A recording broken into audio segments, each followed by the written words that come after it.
आपको लगता है कि केवल टेंशन में आप रहते हो, आपको लगता है कि चिंता में आप रहते हो। शिव महापुराण की कथा कहती है मानव का शरीर मिला है, चिंता हर एक मानव के जीवन में रहेगी, टेंशन हर एक मनुष्य के जीवन में रहेगा। और शिव महापुराण की कथा कहती है कि जैसे भगवान कृष्ण रुक्मणी को बार बार समझाते थे, उसी तरह अगर जीवन में कोई टेंशन आए, समस्या आए, तो शिव महापुराण की कथा भी बार बार समझाने का काम करती है कि ये जीवन में आएगा जरूर, पर निकल जाए। दुख आएगा, जीवन में समस्या आएगी, ऐसा नहीं कि समस्या नहीं आएगी, आएगी। मानव का शरीर है तो समस्या तो रहना है।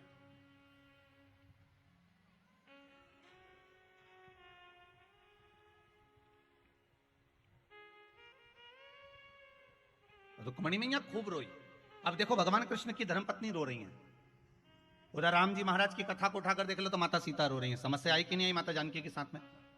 राम जी पर भी समस्या आई, राम जी को भी टेंशन रहा, लखन लाल जी को भी टेंशन रहा, भगवान कृष्ण को भी टेंशन रहा। समस्या क्या नहीं आई? अगर मानव का देह मिला है, हम कहते हैं कि मनुष्य का शरीर मिला और आपको समस्या नहीं रहेगी, टेंशन नहीं रहेगा, या कोई तुमको बाबा जोगी मिल जाए, कोई ऐसा महाराज मिल जाए जो तुमसे कहे कि मैं तुमको ऐसा कर देता हूं कि तुम्हारी जिंदगी में कोई टेंशन रहेगा ही नहीं, तो चिंता तो होगी, टेंशन भी आएगा, समस्या भी आएगी। पर इतना याद रखना, मेरे भगवान कृष्ण रुक्मणी जी को समझा समझा कर चिंता कम कर देते हैं, राम जी सीता जी को समझाकर चिंता कम कर देते हैं, और राम जी और कृष्ण जी को चिंता आती है तो देवादिदेव महादेव समझाकर कम कर देते हैं। उसी तरह आपके जीवन में भी समस्या आए, चिंता आए, आएगी, पर हमें भटकना नहीं, हमें शंकर की शरण में रहना, हमें शिव के चरणारविंद में रहना,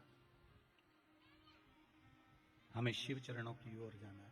जब हम भगवान शंकर के चरणारविंद की ओर जाएंगे, जब हम भगवान शंकर के चरणों का स्मरण करेंगे, शंकर भगवान के चरणों का नाम जाप करेंगे, शंकर भगवान के चरणों का स्तवन करेंगे, तो अपने आप चिंता समाप्त हो। भोला सब दुख काटो ओ भोला सब दुख काटो मारे, शिव शंकर जपो तेरी माला, भोले बाबा जपो तेरी माला, भोला सब दुख काटो मारे, ओ शंभु सब दुख काटो मारे। वैश्य है मंगल मंगलकारी, वैश्य है मंगल मंगलकारी, अवधूत रूप तुम्हारा, अवधूत रूप तुम्हारा, ओ भोला सब दुख काटो मारे, ओ भोला सब दुख काटो मारे। आएगी समस्या, दुख भी आएगा, तकलीफ भी आएगी, कष्ट भी आएगा, रोग भी आएगा, बीमारी भी आएगी, दुख भी आएगा। मनुष्य का शरीर मिला है दो कारणों से मिला, एक भगवान का भजन करने के लिए, एक कर्म का भोग भोगने के लिए। आएगी समस्या, दुख भी आएगा, तकलीफ भी आएगी, कष्ट भी आएगा, रोग भी आएगी, बीमारी भी आएगी। रुक्मणी जी बार बार अपने पुत्र को याद कर कर रोती थी। 10 दिन का वो बालक हरण कर लिया गया, ले गए थे, चले गया।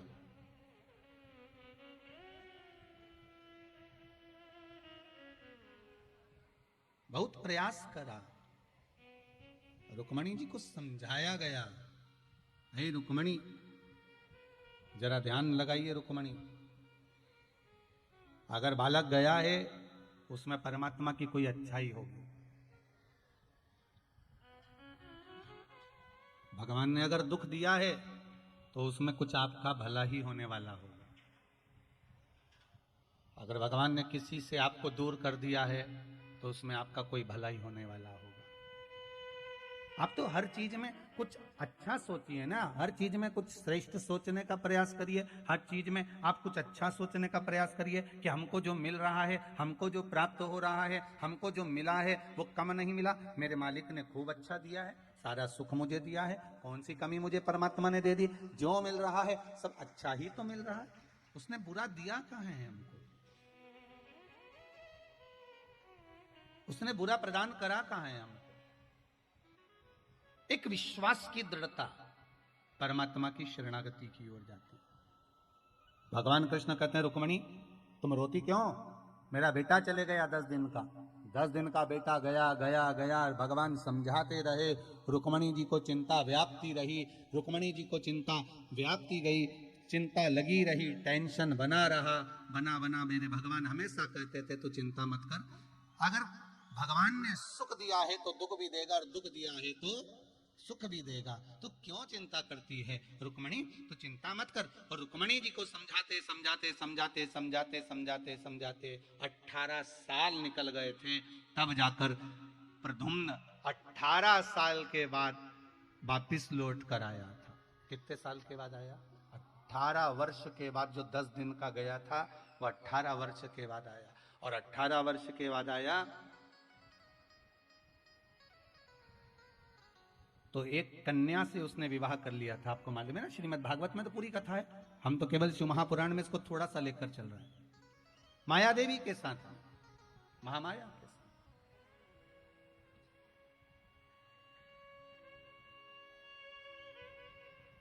जो शमरासुर के यहां भोजन बनाने का काम करती थी उसके साथ में विवाह कर लिया।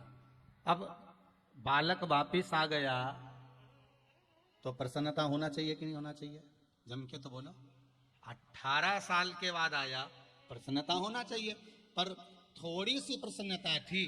और जैसे रुक्मणी जी ने देखा कि ये विवाह कर कर आया है और जिससे विवाह कर कर आया है ये तो इस प्रद्युम्न से 20 साल बड़ी है,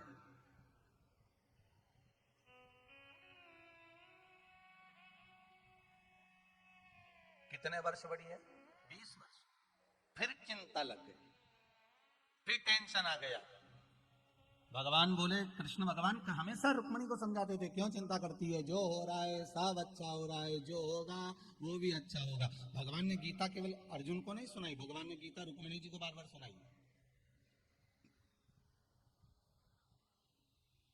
पर होता है, बाहर के व्यक्ति को गीता सुनाई जाए ना तो समझ जाता है, और घर के व्यक्ति को गीता सुना दो तो वो क्या अपना ज्ञान अपने पास में रख लो,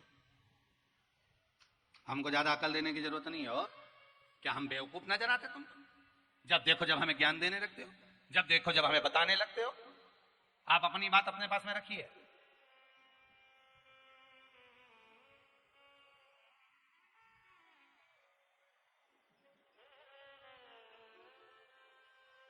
एक बाहर का व्यक्ति को अगर आपने ज्ञान दिया होता है, एक बेचारा एक पंडित जी, एक ब्राह्मण देवता, एक कथाकार एक गांव में गए, गांव में जाकर उन्होंने कहा भैया हमको यहाँ कथा करना है, महाराज हमें यहाँ कथा करना है, यहाँ पर कथा करवाओ हमारी। तो इतने में गांव के लोग बोले हमारे यहाँ कोई कथा मता कोई सुनता नहीं महाराज जी, आप तो रहने दो। इतने में पंडित जी ने तो कह दिया, जजमान कथा तो करवाना पड़ेगी, तुम हमारे यजमान हो, तुम्हें कथा करवाना पड़ेगी। क्या करना पड़ेगा, तुम तक दरी बिछा दो और दरी बिछा के एक चौकी रख दो पाटा, हम इस पे चौरंग पर हम पोथी रख के बाज देंगे, तुम पूरे गांव में खबर करवा दो कि कथा हो रही है। कितने दिन की करोगे, हम तो एक ही दिन की कर देंगे, तुम तो बस खबर करवाओ। सारे गांव में खबर कर दी। अब बेचारा जजमान देखने गया तो अंदर दरी नहीं मिली। अब दरी नहीं मिली तो उसने क्या करा, अपनी धोती नीचे बिछा दी, इस पे बैठ जाओ, पट्टा रख दिया, कथा चालू हो गई। बेचारा जिसने अपनी धोती बिछाई थी वो बेचारा एक साइड बैठ गया। अब क्या करे, धोती एक ही थी, उसने बिछा दी।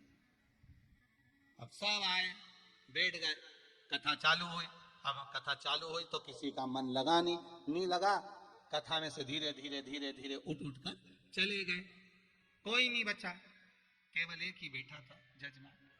इतने में महाराज जी ने जब कथा पूरी करी, पूरी करते से ही महाराज जी बोले, भैया सब चले गए, तुम नहीं गए? उसने कहा, महाराज जाने को तुम्हें कब का चले जाता, पर मेरी धोती पे तो तुम बैठे हो, अब जब तक धोती तुम छोड़ो नहीं तब तक मैं उठूं।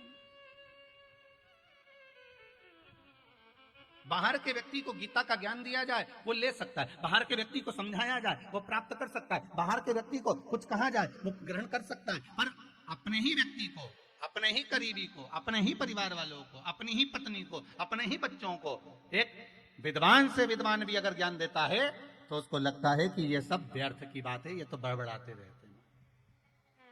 इनका तो काम ही केवल यही है कि बड़बड़ करना, बोलना, वायलिन की आवाज कम करो, बोलना, बड़बड़ाना, इनका तो काम ही केवल यही है महाराज।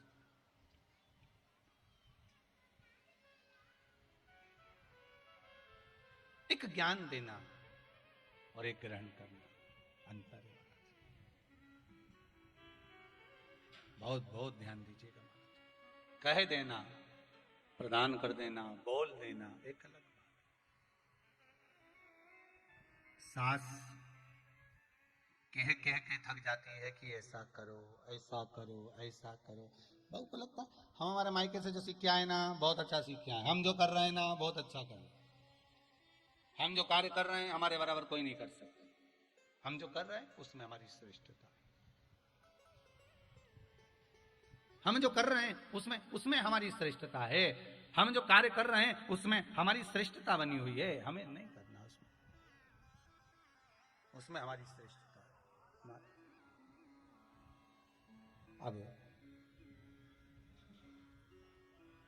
शिव महापुराण की कथा कहती है 20 वर्ष बड़ी कन्या से प्रद्युम्न ने विवाह कर लिया, फिर चिंता व्याप गई, फिर टेंशन हो गया। भगवान समझाते रहे, समझाते रहे, समझाते रहे। तब एक दिन 8 वर्ष पूरे जब विवाह के प्रद्युम्न को हो गए, तब रुक्मणी जी समझ गई कि भगवान जो करता है वो अच्छा करता है। तब जब एक बार प्रद्युम्न कहीं मार्ग से जा रहे थे और साथ में वही महामाया साथ में थी और प्रद्युम्न के प्राणों को बचा कर लेकर आ गई, तब समझ में आया कि भगवान जो करता है वो अच्छा करता है, कभी बुरा नहीं कर सकता। भगवान कभी बुरा नहीं कर सकता,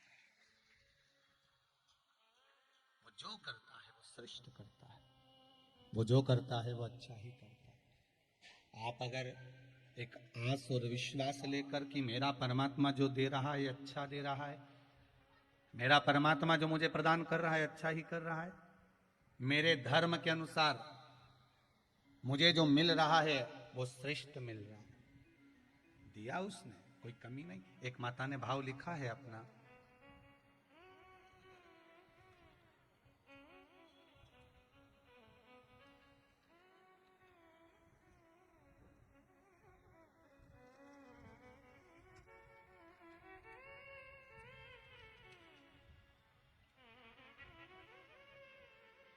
आकांक्षा है कोई, पटना से बिहार से आई है। कहां बैठी है बेटी? खड़े हो जाओ, माइक दीजिए जरा। इधर है बेटी, आगे।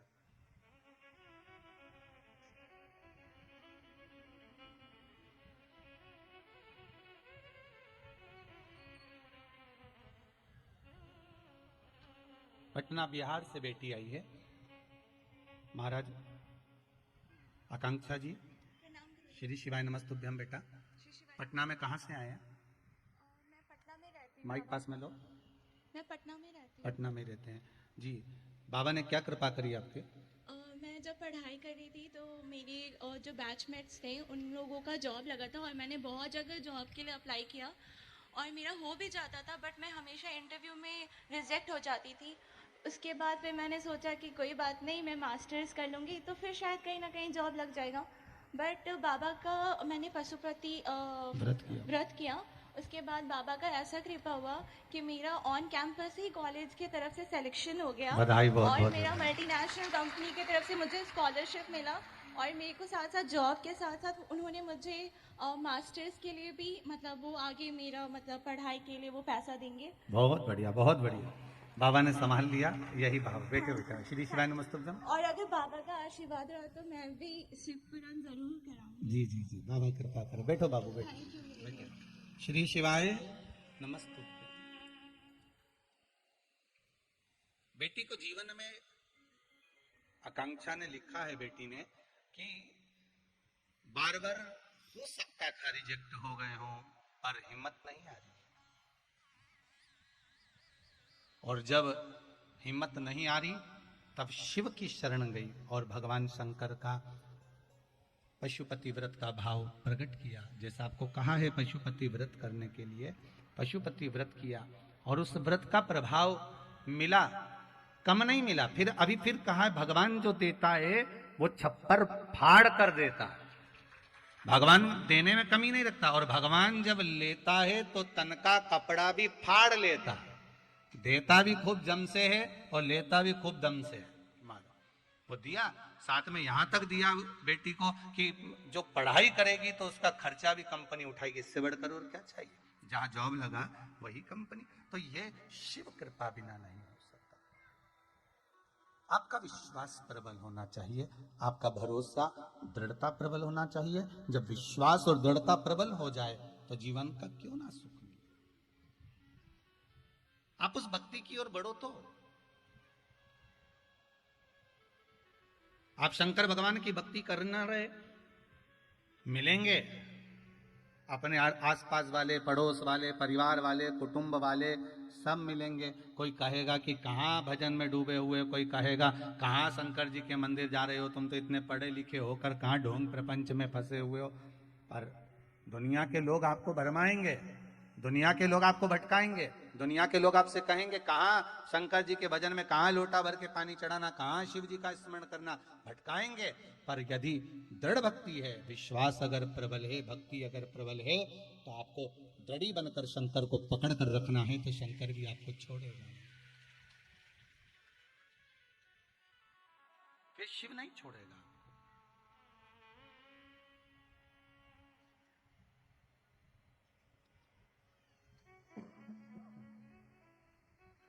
शंकर की भक्ति को धारण करना, शिव भक्ति को अपने जीवन में उतारना और उस भक्ति के बल पर भगवान की शरणागति को प्राप्त करना। खूब समझाया रुक्मणी जी को। रुक्मणी जी फिर भी 8 वर्ष के बाद माता रुक्मणी को समझ में आया कि भगवान जो करता है सब अच्छा करता है। अगर दुख दिया है तो कुछ देखने के लिए दिया है, सुख दिया है तो कुछ देखने के लिए दिया।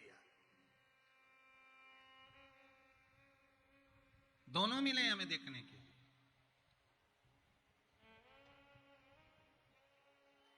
बस उसको प्राप्त करने का तरीका हमको आना चाहिए। हम अच्छा देखें ना।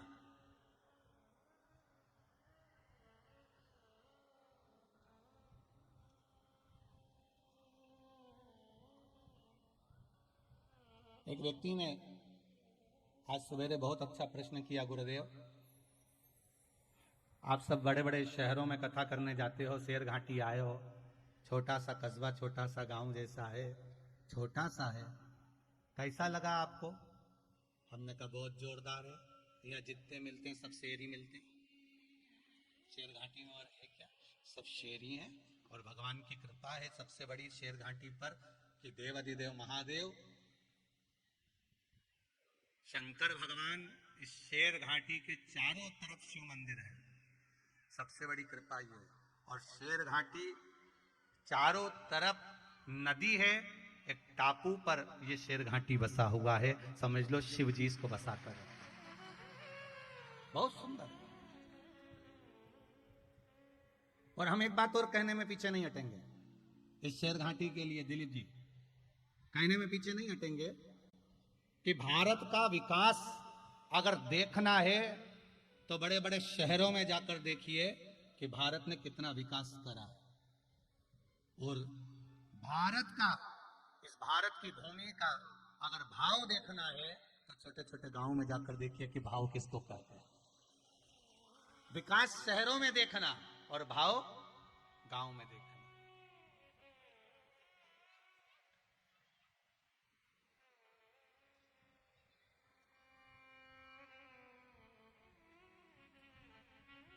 फिर उसने पूछा गुरुदेव शहर और गांव में क्या अंतर है? हमने कहा एक ही अंतर नजर आया, शहर और गांव में केवल एक अंतर नजर आता है। शहर में कोई संत भी आ जाता है तो उसको भिखारी समझा जाता है। कहां पर? जम के बोलिए जरा। शहर में अगर कोई संत भी आ जाता है तो उसको भिखारी समझा जाता है, और गांव में अगर कोई भिखारी भी आ जाता है तो उसको भी संत समझा जाता है। ये शहर और गांव का एक अंतर है कि अगर साधारण से साधारण एक मानव भी, एक सहजता साधारण सा एक भिक्षुक भी छोटे से गांव में आ जाए तो कहेंगे बाबा आए हैं साहब, बाबा आए हैं साहब, बाबा आए हैं, संत आए, गुरुजन आए, साधु जन आए, ब्राह्मण जन आए हैं, सात्विक संत आए हैं। हमारे भीतर एक भाव उमड़ जाता है, हमारे भीतर एक भाव प्रकट हो जाता है।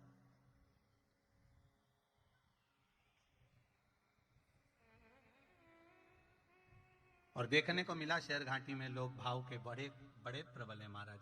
भाव इनका एक बहुत अच्छा भाव यहाँ कहा है।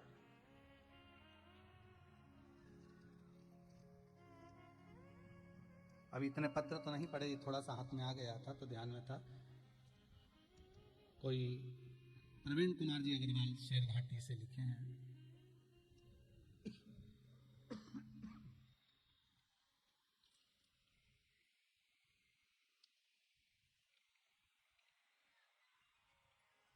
कथा ने शेर घाटी को धन्य कर दिया। जिसने कभी कथा प्रवचन सत्संग में नहीं गया था, उन्हें भी आज इस शिव महापुराण की कथा में देखकर मेरा मन और पूरा जीवन धन्य हो गया।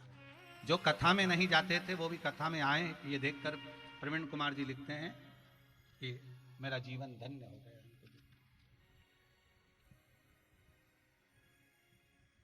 आपने एक नियम बनाने का बात कही है गुरुदेव कि शेर घाटी के लोग हों चाहे बाहर के लोग हों, अपने जीवन में एक नियम बनाओ। प्रवीण कुमार जी अग्रवाल जी ने लिखा है कि जीवन में हमारे शेर घाटी की माताएं, भाई लोग जब से कथा आपकी टीवी पर सुन रहे हैं तब से इन लोगों ने नियम बना रखा है। शेर घाटी के शिव मंदिरों में लोग नहीं जाते थे, पर अब शेर घाटी का ऐसा कोई मंदिर नहीं जिसमें भगत नहीं, सारे गांव के मंदिर में भगत ही भगत मिलते हैं। ये लिखा है प्रवीण कुमार।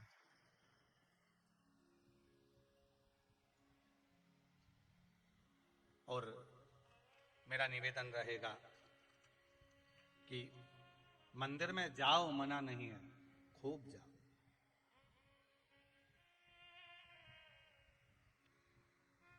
और जो पुराने मंदिर हैं उन मंदिरों की देखरेख, उन मंदिरों का प्रभाव जो प्रबल है वो बना रहे। नए मंदिरों का निर्माण करने की जगह जितने पुराने मंदिर हैं इनको ही एक आनंद प्रदान किया जाए, इनको ही जीर्णोद्धार कर दिया जाए। नए मंदिर बनाने की अपेक्षा हम हमारे बच्चों को, हम हमारे बेटे और बेटियों को इतना संस्कार दें, इतना संस्कार दें कि मंदिर में हमारे बेटे बेटियां भी जाना प्रारंभ कर दें। मंदिर ज्यादा हो जाएंगे, भगत नहीं जाएंगे तो मंदिर का करोगे क्या? अगर वही मंदिरों में भक्त बढ़ जाएंगे तो मंदिर का तो आनंद वैसे ही बढ़ जाएगा। जो ब्राह्मण देवता वहां पूजन कर रहे होंगे, जो पुजारी जी सेवा में लगे होंगे, जब उनको मंदिर में आप जाएंगे, आएंगे, पहुंचेंगे तो उनको भी अच्छा लगेगा, वो भी एक आनंद पाएंगे। तो शिव महापुराण की कथा कह रही है महाराज, भगवान कृष्ण ने रुक्मणी जी को भी खूब समझाया।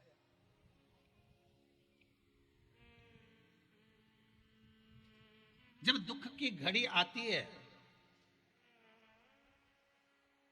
जब दुख तुम्हारे सामने खड़ा होता है, तब समझाने वाले बहुत आकर खड़े होते हैं। बोलो सही है कि गलत है? मोहल्ले के लोग, परिवार के लोग, ये हमारे यहाँ की रीति रही है। ये हमारे हिंदू धर्म की क्या, संपूर्ण विश्व में जितने भी धर्म होंगे सारे धर्मों की रीति है कि दुख यदि आपको आया तो आपके मोहल्ले के लोग आपको समझाएंगे, क्यों रो रही है, अब क्या होगा, अब तो हो गया जो होना था, अब तो शांति रख लो, अब भगवान का भजन करो, अब क्या रखा है संसार में, अब जो होना था वो तो हो गया। लोग ऐसा ज्ञान देते हैं, समझाते हैं, और समझाने के बाद चले जाते हैं। समय की घड़ी किसकी नहीं आती? जब उसके यहाँ दुख आता है तो जो आपको समझा रहा था, अब अगर उसके यहाँ तकलीफ आती है तो आपको जाकर समझाना पड़ता है। पर आपके समझाने से व्यक्ति समझ जाता है क्या? आपके समझाने से व्यक्ति समझ जाएगा क्या? दुख की घड़ी में किसी के समझाने से कोई नहीं समझता। दुख की घड़ी में केवल एक समझाने वाला होता है, वो मेरा देवाधिदेव महादेव होता है, जो सामने खड़े होकर समझा देता है। अगर वो देवाधिदेव महादेव नहीं होता, अगर मेरा शंभू, मेरा शंकर इस दुख की घड़ी में समझाने वाला नहीं होता तो शायद दुनिया के लोग जिनको खो देते हैं उनको भूल नहीं पाते। अगर समझाने वाला शिव ना होता और केवल शंकर मेरा उघड़दानी अगर खड़ा है तो आपके दुख में भी है और आपके सुख में भी है, दोनों जगह। माता अंजना, शिव महापुराण की कथा कहती है जिनके गर्भ से संतान नहीं हुई, माता अंजना के गर्भ से संतान नहीं हो रही है, औलाद नहीं है, संतान नहीं है। आज माता अंजना अपने मायके को गई और मायके को जाने के बाद गौतम बाबा से कहा, पिताजी मेरे घर में संतान नहीं, औलाद नहीं, मैं क्या करूं? शिव महापुराण की कथा कहती है सारे संसार में जाकर सबके आगे हाथ जोड़ लो, प्रणाम कर लो, नमन कर लो, वो अपनी बात है। पर जब संपूर्ण जगत में जाकर आपने कह दिया, निवेदन कर दिया, विनती कर दी और जा कर कह दिया और उसके बाद भी अगर तुम्हारा कोई कार्य नहीं हो रहा तो फिर अब किसी के पास जाकर मत कहना। अब तुम्हारे हृदय में जो शंकर बैठा हुआ है उस शिव को प्रकट करना, अपने हृदय से बाहर निकालना शंकर को और उससे अपने दिल की बात कहना। ये बात हम बार बार पहले भी कह चुके हैं, जिस मंदिर में कोई ना जाए उस मंदिर में तुम जाओ, जहां शंकर एकांत में बैठे मिल जाएं वहां थोड़ी देर बैठकर उससे दिल की बात कर लो। हम तो यहां तक कहेंगे कि आप 4 व्हीलर गाड़ी लेकर जा रहे हो, भले कथा सुनने आ रहे हो या यहाँ से अपने घर जा रहे हो या आप अपनी बहन के घर, भाई के घर, माए के ससुराल कहीं पर भी जा रहे हो, आपके साथ में आपका पति है, आपके साथ में आपके रिश्तेदार हैं, कहीं एकांत में कहीं शिव जी का मंदिर मिल जाए, रोड पर चलते चलते एकांत में कहीं शंकर अकेले मिल जाए, थोड़ी देर गाड़ी रुकवा लेना, अपनी गाड़ी को रुकवा कर कहना, जरा रोको, मुझे शंकर जी से बात करना है, बहुत दिनों बाद तो अकेले दिख रहे हैं, बैठे हुए मिल गए हैं। और शिव जी के पास जाकर अपने दिल की बात कहना, उससे कहना, बाबा जा रही थी यहाँ से, आप मिल गए रास्ते में, सोचा थोड़ी देर बैठकर बहन के यहाँ भी तो गप्पे मारूंगी, अपने भाई के यहाँ भी जाऊंगी तो थोड़ी बहुत बात करूंगी, और इतने दिनों के बाद आप अकेले मिले हो तो क्यों ना आपसे बात कर लूं, और देवादिदेव महादेव के पास बैठकर अपने दिल की 2 बात कहकर चले जाना। मुझे विश्वास है दूसरी बार तुम अपनी जब बहन या भाई के यहाँ जा रहे होगे तो शंकर की याद जरूर आएगी और कहोगे मैं तुम्हें कहकर गई थी और तुमने मेरा काम कर दिया। वो शंकर तुरंत कर दे। आप अपने हृदय की बात, अपने दिल की बात, अपने चित्त की बात, अपने मन की बात शंकर से कहो तो, अपने दिल की बात, अपने हृदय की बात शिव से बोलो तो। हम सारे संसार से कह देते हैं कि यह काम वो करेगा, वो करेगा, वो करेगा, वो करेगा।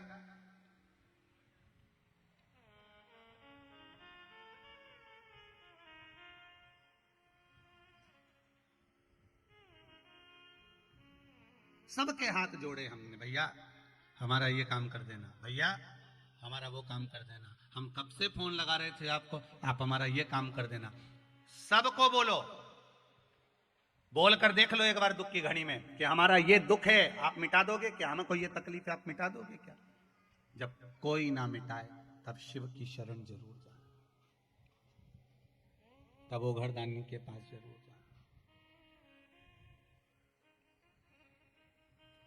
हम अपने कर्म से वंचित ना हो। एक बेटा बेटी माँ बाप की नहीं सुनते तो माँ बाप का मन दुखता है कि नहीं दुखता? अरे बोलो, जम के बोलो जरा, दुखे कि नहीं दुखे? दुखे ना। अगर बेटा बेटी नहीं पूछे, बेटा बेटी नहीं माने, बेटा बेटी को समझाया कहा, उसके बाद भी अगर बेटा बेटी नहीं मानते, नहीं पूछते तो माता पिता का मन दुखता है, माता पिता का हृदय रोता है। हम भी तो उस परमात्मा की औलाद हैं, हम भी तो उस देवाधिदेव महादेव की औलाद हैं। माता के गर्भ से जब जन्म दिया था दोनों मुष्टिकाएं बंद थी, दोनों मुष्टिकाएं बंद। प्रतिज्ञा करी थी मां के गर्भ से बाहर निकाल दो, मैं तुम्हारा भजन करूंगा, भजन करूंगा, भजन करूंगा। और माता के गर्भ से जब बाहर निकले, मैं तो भोजन करूंगा, भोजन करूंगा, भोजन करूंगा। भजन तो गायब हो गया, भोजन में लग गए। भगवान को भी कितना दुख होता होगा कि प्रतिज्ञा कर कर गया था, मैंने सोचा था क्या करेगा, जाकर मेरा नाम लेगा, भजन करेगा, कीर्तन करेगा, स्मरण करेगा, संकीर्तन करेगा, नाम जाप करेगा। पर भगवान को क्या मालूम था कि मृत्यु लोक में जाकर भटक जाएगा, मार्ग से विच्छिन्न हो जाएगा। कहीं कहा था भजन करना, लग गया भोजन में। कहा था सत्संग में चले जाना, लग गया फिल्म में। भगवान भी तो सोचे। एक बेटा माता पिता के कहने पर नहीं चलता तो बेटा, जब माता पिता के कहने पर नहीं चलता तो माता पिता का मन दुखता है। और भक्त एक सांसारिक मनुष्य जब मेरे देव अधिदेव महादेव के कहने पर नहीं चलता तो महादेव।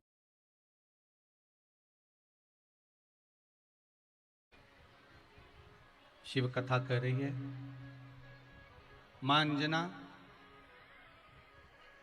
पहुंच गई, अपने पिताजी के पास जाकर निवेदन कर रही हैं पिताजी से, पिताजी मेरे गर्भ से कोई संतान नहीं, मेरे गर्भ से कोई औलाद नहीं, यदि आप कृपा करेंगे, आप करुणा करेंगे तो हो सकता है कोई ऐसा उपाय मेरे जीवन में मिल जाए जिससे मुझे संतान की प्राप्ति हो जाए। देखिए, गौतम बाबा पुत्री अंजना को कह रहे हैं कि तुम शंकर भगवान की आराधना करो। कई लोगों के मन में एक भाव प्रकट हो जाता है कि सियोर वाले महाराज उपाय बताते हैं या टोटके बताते हैं या ये करो या वो करो, ऐसा बताते रहते हैं। तो केवल सियोर वाला महाराज अकेला नहीं बता रहा, यहाँ शिव महापुराण में लिखा है कि अंजना माता के गर्भ से जब संतान नहीं हुई तब गौतम ऋषि के पास जाकर पूछा कि गौतम बाबा बताओ संतान कैसे होगी। जब दशरथ बाबा के घर में संतान नहीं हुई, दशरथ जी के यहाँ तीन धर्म पत्नियां कौशल्या, कैकेयी, सुमित्रा, तीन देवियां हैं, और तीनों देवी से जब औलाद नहीं हुई तब दशरथ जी ने जाकर अपने गुरु जी से पूछा आप बताओ कि संतान कैसे होगी। केवल सियोर वाला महाराज उपाय नहीं बताता। कई लोगों के मन में आता है कि सियोर वाले गुरु जी तो उपाय बताते रहते हैं, कुछ ना कुछ टोटके बता। ये टोटके नहीं, ये शिव महापुराण की छुपी हुई वो चीजें हैं जो आज तक लोगों तक पहुंच ही नहीं पाई। शिव महापुराण के वो प्रयोग हैं, वो उपाय हैं जो जनमानस तक नहीं पहुंचे। और सबसे ज्यादा प्रसन्नता की तो बात हवे कि पहले तो उपाय निकाले बताए, अब तो भगवान की ऐसी कृपा है कि जितने भी कथाकार हैं वो भी अपनी अपनी कथाओं में धीरे धीरे शिव महापुराण के एक एक दो उपाय बताना चालू कर दिए। अब वो भी अपनी कथाओं में बता रहे, भले भागवत जी में बताए चाहे रामायण जी में बताए, पर बताएंगे जरूर पक्का। उनको भी शंकर जी की कथा का रस चढ़ गया। अच्छे से अच्छे विद्वान से विद्वान कथाकार भी अब अपनी कथाओं में थोड़ा थोड़ा उपाय। तो केवल सियोर वाला महाराज उपाय नहीं बता रहा, सियोर वाला महाराज कोई उपाय या टोटका नहीं, टोटका तो शब्द ही नहीं है, सियोर वाला महाराज कोई उपाय नहीं बता रहा। उपाय तो हमारे यहाँ पहले से चले आ रहे हैं। जब दशरथ बाबा के यहाँ संतान नहीं हुई तब गुरु बाबा से जाकर पूछा कि संतान कैसे होगी। गुरु बाबा ने कहा पुत्र कामेष्टि यज्ञ करवाओ तब तुम्हारे यहाँ संतान होगी। अग्नि देवता खीर का कटोरा लाएंगे, वो खीर पिला देना, संतान हो जाएगी। बस अंजना माता ने भी गौतम ऋषि से पूछा कि मेरे यहाँ संतान कैसे होगी। अब इसको लोग कहते हैं कि गौतम बाबा ने बताया कि शंकर जी के शिवलिंग की पूजन करना, ऐसा करना वैसा करना, शिव पूजन को ऐसे धारण करना, शंकर भगवान का ऐसे पूजन करना, उस पूजन के करने से तेरे यहाँ संतान होगी। अब दुनिया के लोग इसको भी टोटका कह दे तो बात दूसरी है।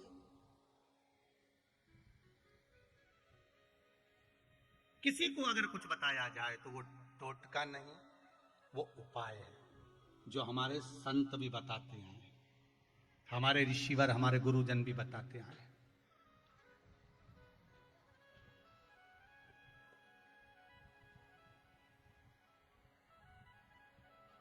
हमारे ऋषिवर भी बताते हैं कि आप ये कर लीजिए। अब जब किसी को श्राप लग जाता था कोई गलती कर देता था, श्राप लग गया। श्राप लग गया तो उसका उपाय पूछते थे, कोई उपाय बता दो महाराज, हमको ये श्राप लग गया है, इसको छुटकारा पाने का कोई उपाय बता दीजिए। फिर संत कहते थे तुम ऐसा उपाय करना, तुम भगवान का भजन करना, तुम शिव नाम का स्मरण करना, तुम ये करना। लगा चंद्रदेव को भी रोग हो गया था काया का, जब काया गलने लगी चंद्रदेव की, सारा रोग में काया टपकने लगी, गिरने लगी, चंद्रदेव को भी लगा कि अब क्या करा जाए। तब देव ऋषि नारद से जाकर फिर उपाय पूछा। अब यहां पर फिर आ गया कि चंद्रदेव ने भी देव ऋषि नारद से उपाय पूछा काया के रोग को मिटाने का।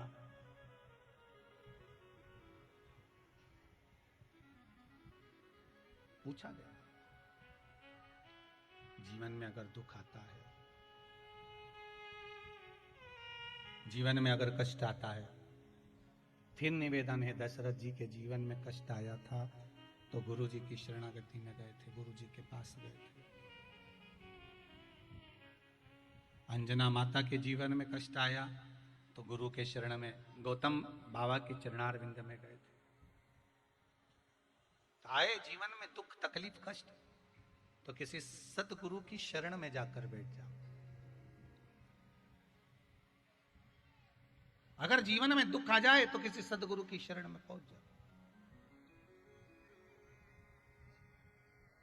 और उनके चरणों में जाकर शंभु शरणे पड़ी, मांगू घड़ी रे घड़ी, दुख काटो, दया करी न दर्शन आटो।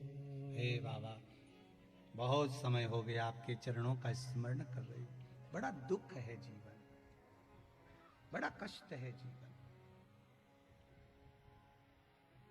ये दुख, ये कष्ट, ये बीमारी, ये रोग आप ही मिटा सकते। एक माता ने बड़ा सुंदर भाव कहा है महाराज, गुरुजी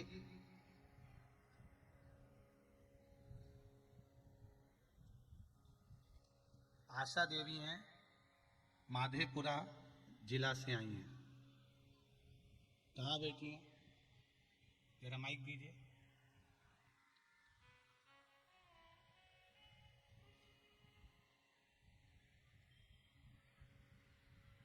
आपने लिखा है, गुरुदेव मैं माधेपुरा जिला से आई हूँ और मेरे दो नाती का जीवन बिल्कुल आखिरी में था, पर बाबा देवाधिदेव महादेव ने, श्री शिवाय नमस्तुभ्यम ने मेरे दोनों नातियों को जीवन प्रदान कर दिया। श्री शिवाय नमस्तुभ्यम। मेरे दोनों नाती का जीवन दान दे दिए, इससे बढ़कर हम क्या करें बाबा कृपा। जब करा था आपने श्री शिवाय नमस्तुभ्यम? हम, हमारी बेटी भी जप रही थी, हम भी जप रहे थे। वो तो अब दोनों ठीक है? दोनों बहुत ठीक है, 1 महीना का एक है और 2-3 साल का बच्चा था।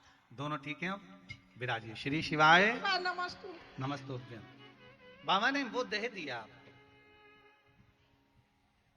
जीवन का दुख है, तकलीफ है, कष्ट है, माना बहुत बहुत, पर समस्या अगर विकट है, दुखी मत होना, शिव निकट है। कौन निकट है? मेरा शंभु आपके करीब में, आपके नजदीक में हो। समस्या विकट, अगर समस्या विकट है तो शंभु निकट है। शंकर मेरा उघड़दानी, मेरा त्रिकालदर्शी, मेरा कैलाशी, मेरा अविनाशी, मेरा शिव आपके करीब में है। आप उसका स्मरण करो।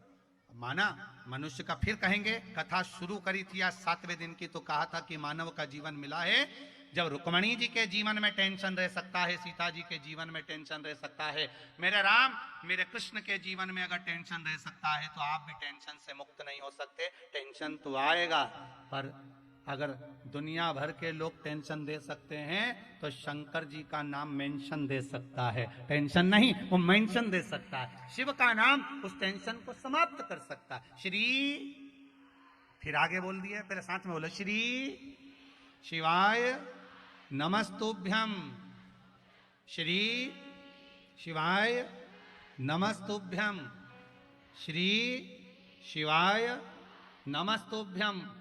50 घात तुम्हारे सामने खड़ी हो, 50 दुख तुम्हारे सामने खड़ा हो, कैसी भी बीमारी सामने आकर खड़ी हो, चाहे एग्जाम दे रहे हो, चाहे कंपटीशन में बैठ रहे हो, मंत्र मत भूलना, घट की जिभ्या से जपते रहना श्री शिवाय नमस्तुभ्यम। पार कर देगा वो मंत्र, पार कर देगा। नहीं आता हमें कुछ भी तो इस मंत्र का स्मरण करते पार कर दे। सुबह उठो तो जप लो, सो तो जप लो, खाओ तो जप लो, पड़ोसन से झगड़ो तो जप लो, पर जपो श्री शिवाय नमस्तुभ्यम। जपना छूटना नहीं चाहिए, भगवान का नाम क्यों छूटे।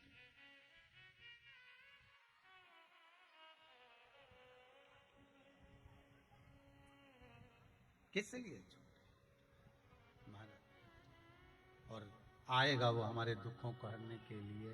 अंत समय प्रभु आना पड़ेगा, वचन दिया तो निभाना पड़ेगा। आता है आप सब लोगों को? पहले सुना है तो जरा साथ में एक लाइन सब लोग गाइए। अंत समय प्रभु पड़ेगा, वचन दिया तो निभाना पड़ेगा। हम तो सोचे थे शेर घाटी वालों को आता ही नहीं बोलना, और आज मालूम पड़ा 7वें दिन की तुम लोग बोलते भी हो। हमको तो लग रहा था कि हम ही बोलते हैं, तुम सुनते हो। कोई बात नहीं, अगली बार जब कथा करने शेर घाटी आए तो तुम सब यहाँ, हम वहाँ पर हो। आनंद तो तभी आए ना, थोड़ा थोड़ा होना चाहिए, चेंज होता रहना चाहिए, है थोड़ा थोड़ा। अंत समय प्रभु आना पड़ेगा, वचन दिया तो आना पड़ेगा। पर शेर घाटी में जो कुछ दर्शन हुआ बहुत अच्छा हुआ, पर सबसे ज्यादा आनंद तो प्रसाद में आया। क्या जोरदार आनंद आया। और सबसे ज्यादा आनंद आया उस दिन जिस दिन खीर बटी। क्या बटी थी? वो दूध चावल की खीर बटी थी ना। उस दिन देखा हमने एक माता जी प्रसाद ले देना है, अब इसको लगा कोई पैठा मेठा हो तो झोली में भी डाल ले, और इसने लिया देना। जब गाड़ी से चले तब समझ में आया कि दूध तो नीचे रह गया, चावल ऊपर रह गया। तब समझ में आया कि प्रसाद जोरदार बटा। कुछ भी हो, प्रसाद जोरदार मिला है। हर हर महादेव। शिव कृपा तो है शेर घाटी वालों पर हो, भगवान की बड़ी। हम सोच रहे थे आखिर क्यों ऐसी कृपा कर दी कि वहां काशी और वहां से यहाँ गया बिहार शिव महापुराण की कथा। तो बाबा आप लोगों का भाव देखकर बुलाया है शंकर जी ने कि चलो यहाँ शिव कथा होना, यहाँ कथा का स्मरण होना। बाबा ने भाव देखकर बुलाया। अच्छा, थोड़ी थोड़ी जलन तो इन पटना से जितने आए ना, इनके भी हृदय में हो रही होगी, हमारे यहाँ क्यों नहीं हुई। जितने लोग पटना वगैरह जाए हमारे यहाँ भी होना थी, पर शेर घाटी में हुई। पर कोई बात नहीं, आप आकर अर्जी लगाए हैं बाबा को, तो बाबा वहां पर भी पहुंचेगा जरूर, ये भी पक्का है, बाबा बुलाएगा, वहां भी होगा शिव कथा का स्मरण। अंत समय प्रभु आना पड़ेगा, वचन दिया तो आए ना आए प्रभु कुटुंब हमारा, आए ना आए प्रभु कुटुंब हमारा। अंत समय भोले आना पड़ेगा, अंत समय भोले आना पड़ेगा। बस यही अंदाजा आपके जीवन में रखना। श्रीमद् भागवत कथा में श्री वेद व्यास जी वर्णन करते हैं, सुखदेव जी महाराज राजा परीक्षित से कहते हैं, परीक्षित रुक्मणी मैया से भगवान कृष्ण ने कहा, रुक्मणी जी से स्वयं मेरे ठाकुर कहते हैं कि कह दो रुक्मणी जी से कि तू श्रृंगार करके जगदम्बा के मंदिर पहुंच जा, मैं तुझे लेने के लिए वहां पहुंच जाऊंगा। कहा था भगवान ने, भागवत जी में है। रुक्मणी जी जगदम्बा के मंदिर पहुंची, माता के मंदिर पहुंची, और भगवान कृष्ण उन्हें लेने के लिए पहुंच गए। शिव महापुराण की कथा कहती है जैसे रुक्मणी जी से कहा था कि तू जगदम्बा के मंदिर पहुंच, मैं तुझे लेने के लिए पहुंच जाऊंगा।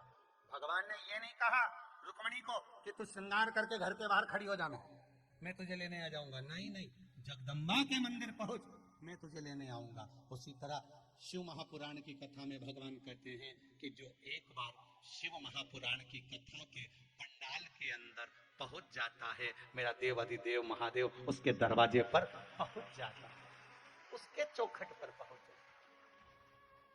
क्या है ये यहाँ से पर्दा लगा, वहां से पर्दा लगा, यहाँ से पर्दा, वहां से पर्दा, ऊपर से पर्दा, यहाँ से लेकर वहां तक पर्दा, सब दूर से बंद, और तुम उसके अंदर समझ जाओ ये फ्रीज है। क्या है ये? फ्रीज। फ्रीज में दूध रख दो, बेकार होता है? सब्जी, भाजी, फल, जो फ्रीज के बाहर रह गया वो सड़ गया, जो फ्रीज के अंदर रखा वो नहीं सड़ता। तो तुम सब जिंदगी में कभी सड़ने वाले नहीं हो, पक्का। अब जो फ्रीज के बाहर रह गए,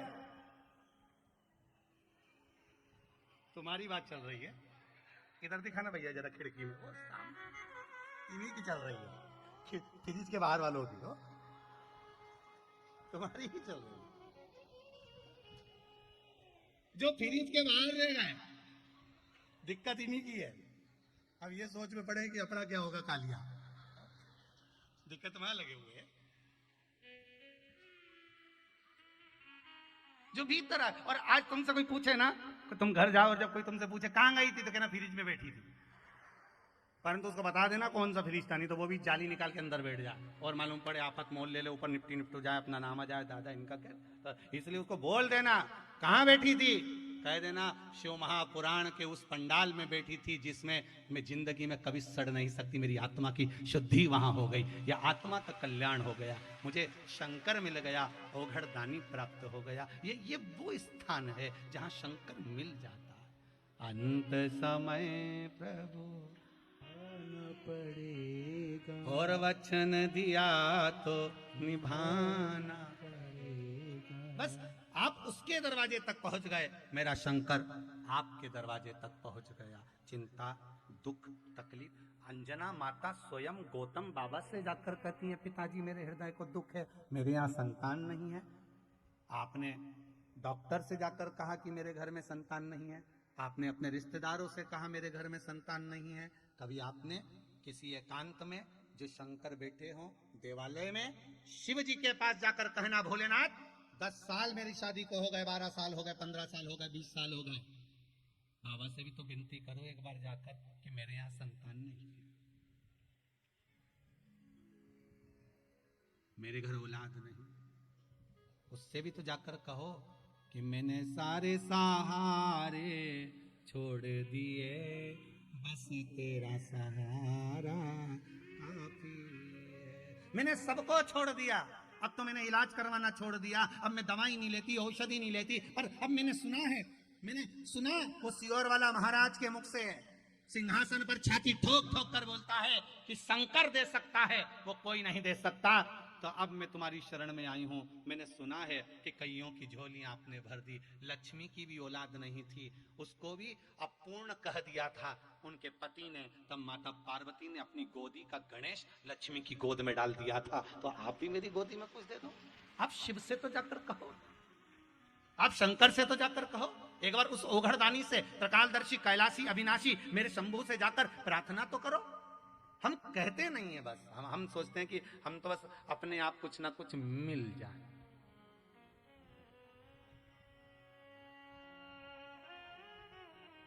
कई लोगों को तो मांगना भी नहीं आता, भगवान के मंदिर में जाकर कहे भगवान बस ऐसा दे दो कि लोग मुझे दे ही दें, लोग मुझे दे ही दें और मैं किसी को नहीं दूं। तो भगवान ने भी कह दिया ठीक है, अगली बार तेरे को भिखारी बना दूंगा, लोग तुझे देंगे ही देंगे, कोई 1 रुपया, कोई 2 रुपया, कोई टन, तू किसी को मत देना। भगवान से ये कहो कि भगवान मुझे धन देना तो ऐसा देना, संपदा देना तो ऐसी देना, दौलत देना तो ऐसी देना कि मेरे हाथों से सत्कर्म होता रहे, इन हाथों से दान हो जाए, पुण्य हो जाए। अपने हाथों से कमाया है तो अपने हाथों से लगाओ भी।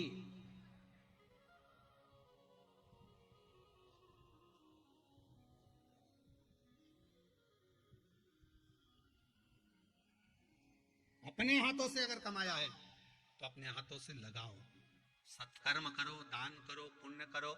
ये भी नहीं कर सकते तो अपने ऊपर खर्च करो। किसके ऊपर? अपने ऊपर खर्च करो। प्रत्येक पतियों को अपनी अपनी पत्नियों से सीख लेना चाहिए। प्रत्येक पतियों को अपनी अपनी पत्नियों से सीख लेना चाहिए कि जब भी उसको देखो तो उसके मुख पे फरमाइश रहती है, चलो मैं थोड़ा सा सामान खरीद लाऊंगी, चलो मैं थोड़ा सा ले आऊंगी। और तुम दिन भर सवेरे 8 बजे से लेकर रात को 10 बजे तक कमा रहे हो, एक जोड़ पेंट शर्ट ना जाने कब तक चला रहे हो, एक रुमाल जो जेब में रखा उसकी पूरे फुंदे निकल गए, सारे फुंदे समाप्त, मोजे जो पहनता है उसमें से अंगूठे बाहर निकल गए, पर एक मोजा खरीद कर नहीं ला रहा, कपड़े भी ऐसे यहाँ की पूरी कॉलर गल गई, पर बदलूंगा नहीं चाहे कुछ भी हो जाए। कमा कमा के किसके लिए कमा रहे हो? मत दान करो। कौन कह रहा है कि तुम दान करो? कौन कहता है कि तुम पुण्य करो? मत दो तुम दान, मत दो किसी को 1 रुपया भी, पर अपने ऊपर तो खर्च करो रे भेरू, अपने ऊपर तो खर्च करो। ये जगदम्बा होन तो कितना खर्चा कर रही, जरा देखो, ना जाने काका का डिजाइन ला रही है। वो तो बाल माल है नहीं मेरे, नहीं तो ये सब खुद यहाँ से, और बक्कल लिया ही वो ऐसा सुरसा के मुंह जैसा, वो सुरसा राक्षसी नहीं थी जी का मुंडा में हनुमान जी गए थे, नहीं मुंह फाड़े नहीं, तो उसके जैसा। हाँ बाबा जी, तो खर्चा करो, अपने ऊपर करो, भले तुम दान नहीं करना ना मत करो, मत दो किसी को भी रुपया, मत दो तुम किसी को 1 रुपया, अपने ऊपर तो खर्च करो रे, प्रेम से 2 रोटी अच्छे से तो खाओ। जब देखो जब इतना टेंशन में मिले ने मुंडा पे सलीसल पड़ गया।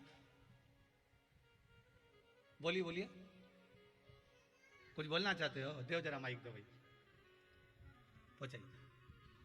अपने ऊपर खर्च करिए, और जिस दिन आप अपने ऊपर खर्च करना सीख गए, समझ लो जीवन का सबसे बड़ा कार्य कर दिया। अपने ऊपर खर्च करिए,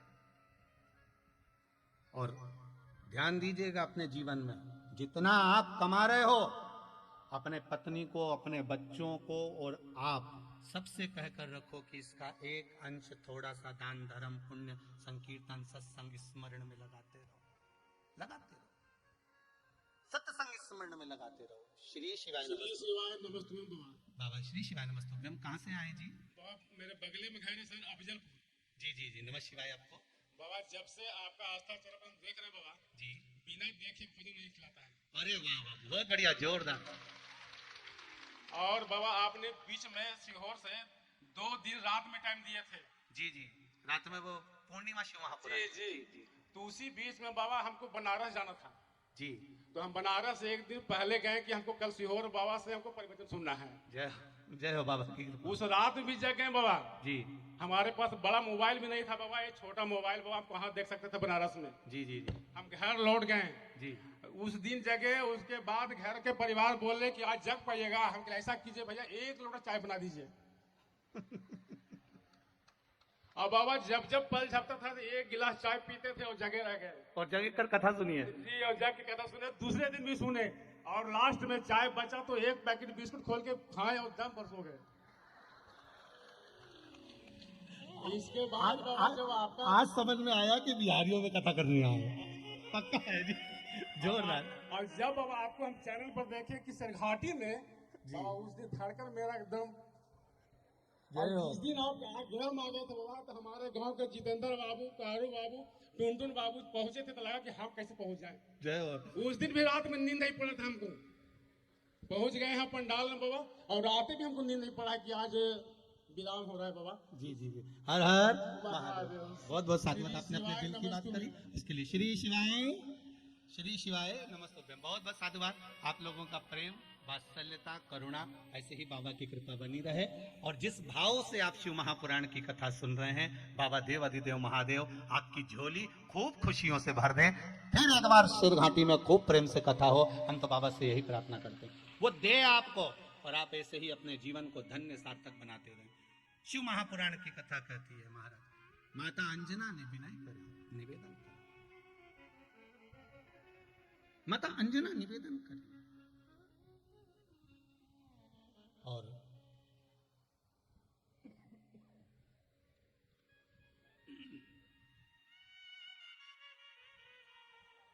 थोड़ा सा कार्यकर्ताओं से निवेदन करूंगा कि जगह नहीं हो तो पीछे जो जगह है गली पीछे वाली, जहां से लोग बाहर निकलते हैं, वहां पर भी लोगों को बिठा दो, माताएं खड़ी ना रहे, बैठते जाओ। पीछे जहां गली है ना, जहां से बाहर निकलते हैं, उस गली में भी लोगों को बिठा दीजिए। श्री शिवाय नमस्तुभ्यम। भगवान देव अधिदेव महादेव, ओघड़दानी तरकालदर्शी कैलाशी अविनाशी, माता अंजना स्वयं गौतम बाबा से निवेदन करती हैं, पिताजी संतान नहीं है मेरे, आप कृपा करिए। और ऐसी करुणा गौतम बाबा ने करी। गौतम बाबा ने जो बताया अंजना माता को कि शंकर का पार्थिव शिवलिंग का निर्माण करो, उस पार्थिव शिवलिंग का निर्माण कर कर शिव की आराधना करो और भगवान शिव से निवेदन करो। पार्थिव शिवलिंग का निर्माण।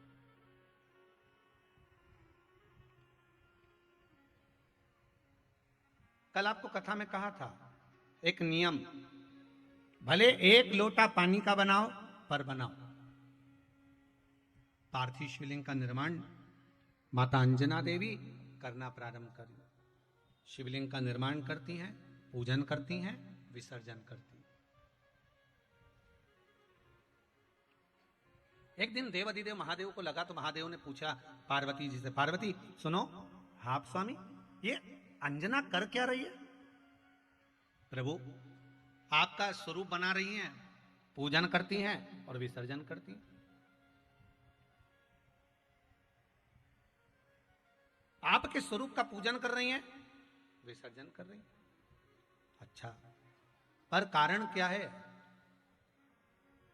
ऐसा क्या कारण हो गया जो अंजना माता को मेरी पूजन की जरूरत पड़ गई?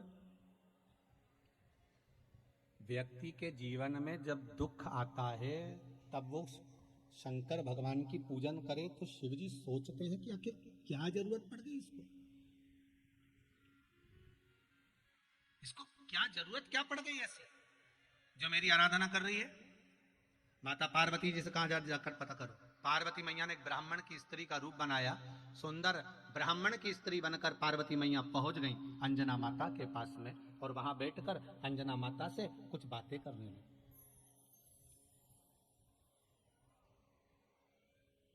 वहां बैठकर बात करने लगी और पूछा क्या बात है? अंजना, तुम रोज शिवलिंग का निर्माण करती हो, रोज शंकर भगवान का शिवलिंग का निर्माण कर रही हो और रोज शिवलिंग का निर्माण कर कर पूजन कर कर उसका विसर्जन कर रही हो, आखिर बात क्या है? क्या चाहती हो? अंजना माता ने कहा बस संतान नहीं है, इसलिए निवेदन है भोलेनाथ जी से कि मेरे घर संतान हो जाए। संतान? इतनी सी बात के लिए तुम पूजन कर रही हो? हाँ, कैसा संतान चाहिए, कैसा पुत्र चाहिए? अंजना माता ने कहा जिस देव अधिदेव महादेव की मैं पूजन कर रही हूं, बस उसी महादेव के जैसा पुत्र चाहिए। अंजना माता के शब्द सुनकर पार्वती मैया शिवजी के पास वापिस आ गई। बाबा भूतनाथ भूतेश्वर भगवान शंकर ने पूछ लिया, पार्वती जी हो जाए? आओ प्रभु, क्या बोल रही हैं? तो अंजना माता कह रही हैं कि जैसे आप हैं वैसा की वैसे ही पुत्र चाहिए, आपके जैसे। शंकर भगवान मन में सोचे अब ये वर तो अंजना माता को कोई नहीं दे सकता कि मेरे जैसा पुत्र चाहिए, क्योंकि मेरे जैसा ढूंढना भी मुश्किल है। और सबसे बड़ी बात तो है अगर कहीं का मिल भी जाएगा तो ऐसा मिलना चाहिए अमर। कैसा? अमर, जो कभी मरे ही ना, किसी के प्राणी ना छूटे, ऐसा पुत्र भी तो ढूंढो जिसके प्राण ना छूटे। अब पार्वती मैया ने कहा भोलेनाथ जी अब आपकी लीला तो आप ही जानो, आप जानो कि आपको क्या देना। और महाराज अंजना माता ने हाथ जोड़े शिवजी से विनय करी, पार्वती मैया ने प्रार्थना करी। पार्वती मैया शिवजी से बोली अगर आपकी आराधना कोई करता है तो उसकी झोली कभी खाली नहीं रहना चाहिए। वो आपकी आराधना कर रहे हैं और आप झोली खाली रखें, ये कहां तक है? कहां तक? जाओ। देवाधिदेव महादेव पार्वती जी से कहते हैं अंजना को कह दो तो चिंता मत कर, तेरा गर्भ ठहरेगा। शिव जैसा दूसरा तो नहीं आएगा, शंकर का ही एक अंश अंजना माता के गर्भ से हनुमान बनकर प्रकट हो जाएगा। एक अंश हनुमान बनकर प्रकट हो। कहो अंजना, अंजना जी को कहो। अब अंजना माता के पास में जाकर पार्वती जी ने कहा, आप शिव की आराधना करते रहो, आपका गर्भ जरूर ठहरेगा, छोड़ना मत ही। अगर जीवन में एक बात याद रखना, अगर तकलीफ है, एक माता जी ने इसमें प्रश्न किया है, गुरुदेव मैंने एक बार पशुपति व्रत कर लिया, मेरा मन करता है कि मैं दूसरा भी पशुपति व्रत करूं, तो क्या लाइन से कर सकती हूं? मना नहीं, करो, पर बीच में कम से कम 1 या 2 व्रत छोड़कर फिर करो। एकदम लाइन से पशुपति व्रत मत करते जाना कि 5 पूरे हुए फिर 6ठे से फिर चालू कर दिया, 7वें से फिर चालू कर दिया, ऐसा पशुपति व्रत नहीं। बीच में कम से कम 1 या 2 हफ्ते का विश्राम होना चाहिए। 2 सोमवार कम से कम छोड़ना, इसके बाद में फिर पशुपति व्रत करना। मतलब अगर लाइन से करना चाहते हो तो बीच में 1-2 पशुपति व्रत के लिए 1-2 सोमवार छोड़ना पड़ेगा, तब आप करिए। तुम करती रहो अनुष्ठान, आप भगवान शिव की आराधना करते रहो, शिव सुनेगा, जरूर सुनेगा। आप उससे निवेदन करते रहो।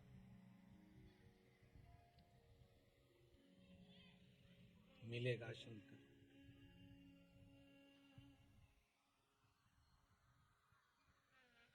और समय आया, विनय करी मांजना ने, शंकर भगवान का स्वरूप का तेज पुंज माता अंजना के गर्भ में पवन देव के माध्यम से भेजा गया, गर्भ ठहर गया।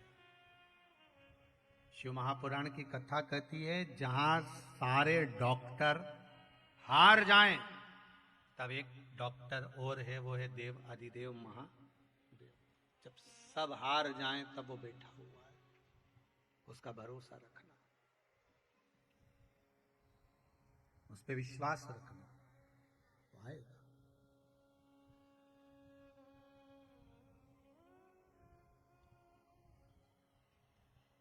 उसका स्मरण करते रहो और हृदय से उसको याद करते रहो। हृदय से, जब दिल से याद करोगे तो प्राप्त होगा। ओ काशी के भोलेनाथ, मने थारी याद सतावे,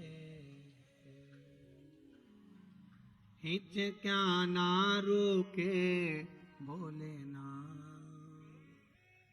हिच क्या ना रोके भोलेनाथ, मने थारी याद सतावे रे। हो काशी के भोलेनाथ, मने थारी याद सतावे रे।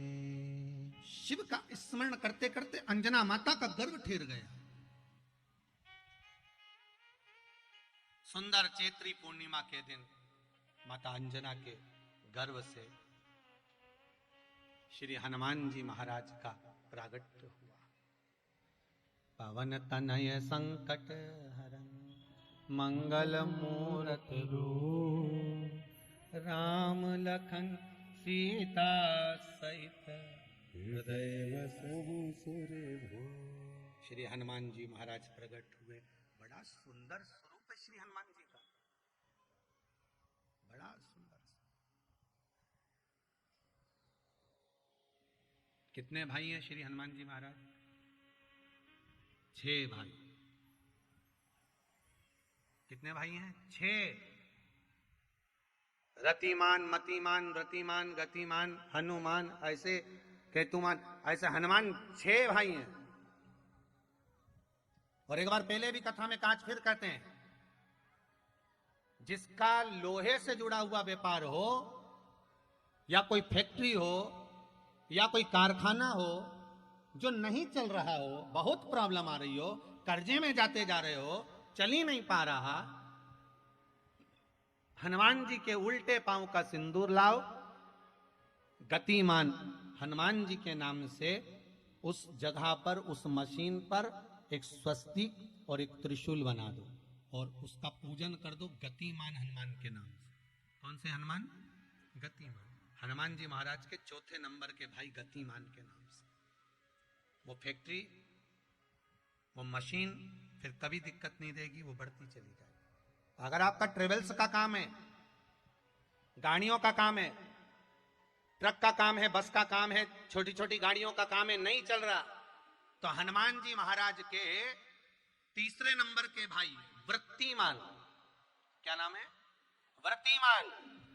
हनुमान जी महाराज के तीसरे नंबर के भाई वृत्तिमान का नाम लेकर श्री वृत्तिमान हनुमान बोलकर हनुमान जी के मंदिर का सिंदूर लाकर उससे गाड़ियों पर एक केवल बिंदी अकेली रख दीजिए, केवल एक बिंदी रख दीजिए, और गाड़ियों पर बिंदी रखकर एक लाल ध्वजा गाड़ियों के अंदर रखकर उसको हनुमान जी के मंदिर में या पीपल के वृक्ष पर उसको बंधवा दीजिए। कभी गाड़ी खराब नहीं होगी और व्यापार ऐसा चलेगा, ट्रेवल्स एजेंसी ऐसी चलेगी कि आपको पीछे पलट कर देखना नहीं पड़ेगा। वृत्तिमान। कौन से हनुमान? वृत्तिमान। वृत्तिमान हनुमान के नाम से। अब श्री हनुमान जी महाराज का प्रकट हुआ। पवन तनय संकट हरन मंगलम मूर्ति रूप, राम लखन सीता सहित हृदय बसौ सुरभु। श्री हनुमान जी महाराज प्रकटे। श्री हनुमान जी महाराज का प्रागट्य हुआ। शिव का एक अवतार है हनुमान। क्यों हुआ हनुमान जी का प्रकट? हनुमान जी के जन्म होने का कारण क्या है? हनुमान जी के प्रकट होने का कारण क्या है? हनुमान केवल राम जी की सेवा करने के लिए नहीं प्रकटे, हनुमान कई देवताओं का अहंकार तोड़ने के लिए भी प्रकट है। कई देवताओं का अहंकार तोड़ने के लिए। केवल हनुमान जी महाराज राम सेवा के लिए नहीं, हनुमान जी कईयों का अहंकार तोड़ने के लिए प्रकट है। एक बार भीम को अहंकार आ गया था, उसका विमान तोड़ दिया। एक बार अर्जुन को अहंकार आ गया था, अर्जुन का अहंकार तोड़ दिया। एक बार कुबेर को अहंकार आ गया था।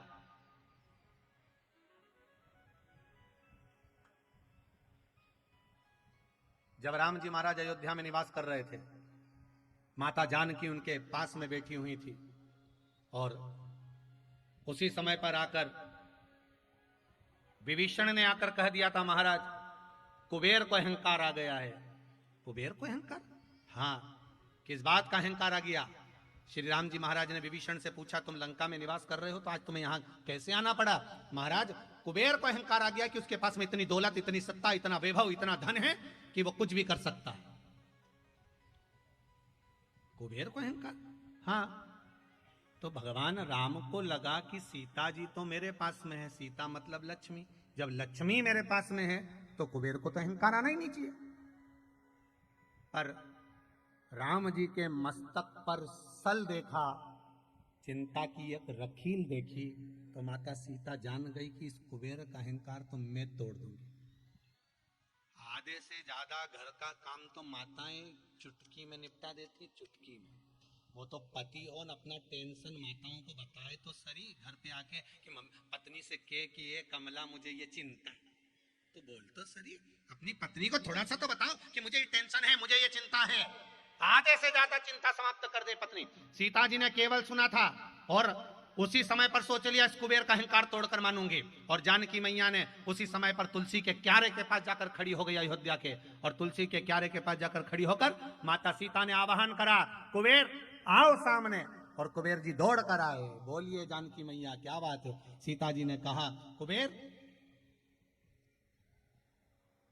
मेरे हनुमान सुबह से शाम तक भगवान का भजन करते हैं। कुबेर जी ने कहा, ये तो सबको मालूम है कि हनुमान जी भजन करते हैं, मेरा एक काम कर दोगे कुबेर? कुबेर बोले, बोलो क्या काम है? हनुमान जी जब भजन करते हैं ना तो उनके दोनों हाथों में करताल रहती है बजाने की। अच्छा। पांव में उनके घुंघरू बंधे होते हैं। अच्छा। और वो मुख से क्या गाते हैं? जम के तो बोलो, राम नाम गाते हैं। अब मुख से राम राम गा रहे, हाथों से करताल बजा रहे, पाँव में घुंघरू बांध के खूब कूद कूद के नाच रहे। तो मैया आप क्या चाहती हो ये बताओ। इतने में सीता जी कहने लगी, बस हनुमान जी के पूरे शरीर में घुंघरू बंधे हैं, पाँव में घुंघरू बंधे हैं, हाथ में करताल रखी हुई है, राम राम भज रहे हैं, बस इसकी जो पूंछ है ना वो खाली खाली दिखती है। इसलिए कुबेर एक काम करो, तुम हनुमान जी की पूंछ के लिए एक सोने की घंटी बना दो। क्या बनाना है? सोने की एक घंटी। हनुमान जी की पूंछ के लिए एक सोने की घंटी बनाओ। अरे कुबेर जी बोले, मैया आप भी मेरे को बुलाई, तो अयोध्या में सोना पड़ा है, सोने की कमी है क्या अयोध्या में? अयोध्या में बनवा लेती घंटी। नहीं नहीं नहीं नहीं कुबेर, घंटी तो तुम्हें बनाना है, हनुमान जी की पूंछ की हो। और सुनो, घंटी भी ऐसी बनना चाहिए जब हनुमान नाचे, करताल बजाकर राम राम गाए, तो घंटी की आवाज अलग से आए।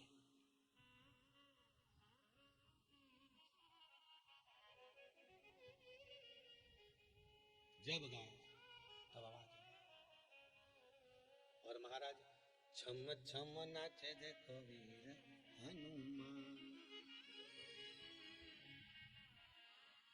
छम छम नाचे देखो वीर हनुमान, कहते हैं लोग इसे राम का दीवाना, छम छम नाचे देखो वीर हनुमान। हनुमान जी जब नाचे तो ये घंटी अलग से बजना चाहिए, इस घंटी का स्वर अलग होना चाहिए, इस घंटी का नाद अलग से होना चाहिए। ठीक है। कुबेर जी कहने लगे, मैं अभी घंटी बनवा के लाता हूं।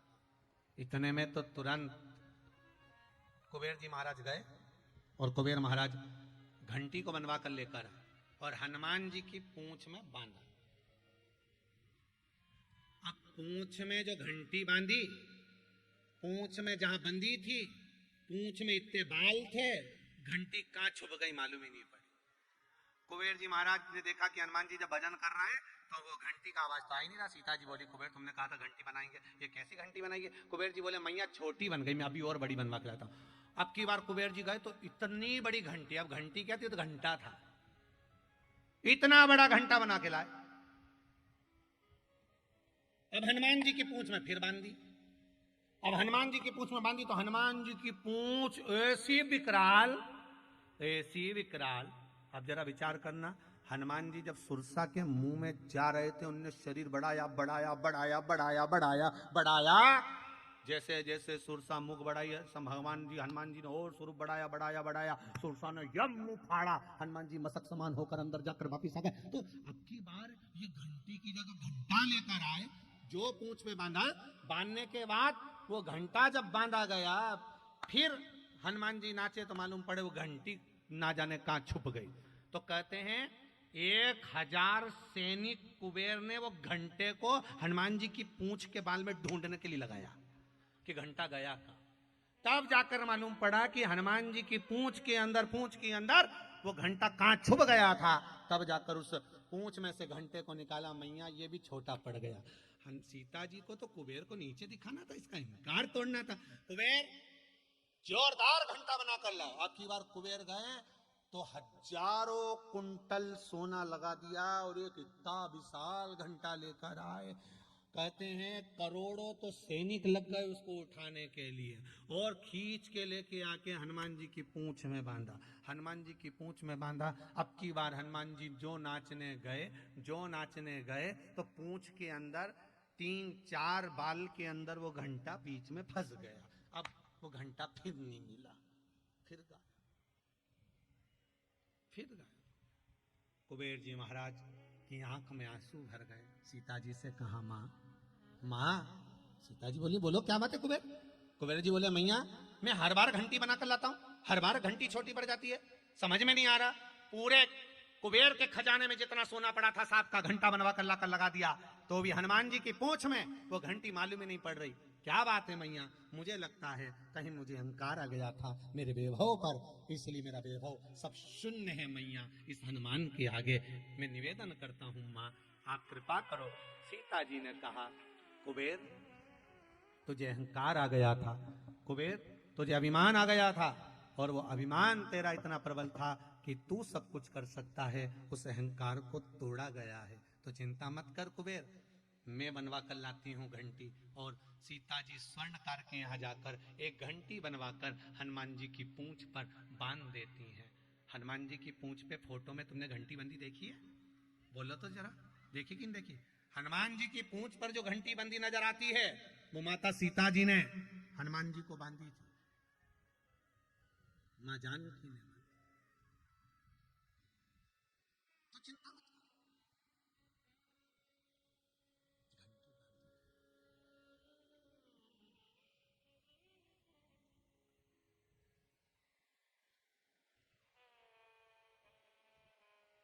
ऐसे श्री हनुमान जी महाराज केवल सेवा के लिए नहीं, केवल राम जी की सेवा के लिए नहीं, श्री हनुमान जी महाराज का प्रागट्य कईयों के अहंकार को तोड़ने के लिए हुआ। कईयों के अहंकार साधारण नहीं,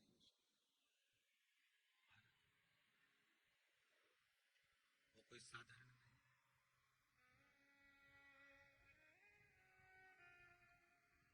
महाराज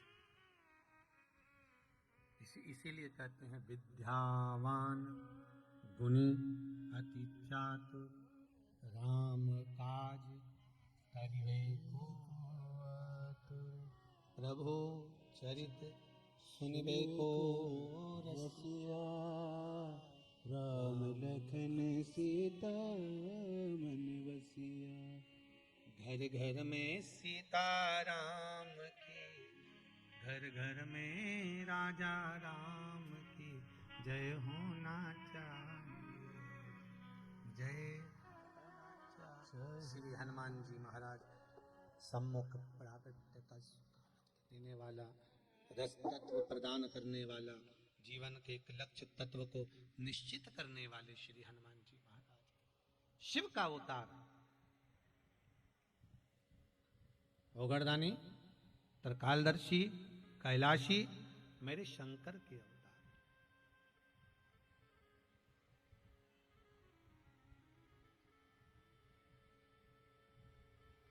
शिव के अवतार,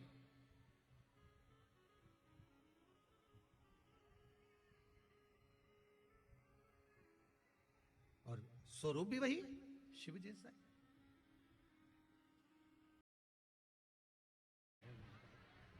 जो जीवन का एक आनंद प्रदान करते हैं, सुख प्रदान करते हैं, शिव का ही एक रूप है श्री हनुमान जी महाराज। भगवान देवाधिदेव महादेव का एक स्वरूप श्री हनुमान जी महाराज। आगे जो पावन चरित्र आया है शिव महापुराण का, महाराज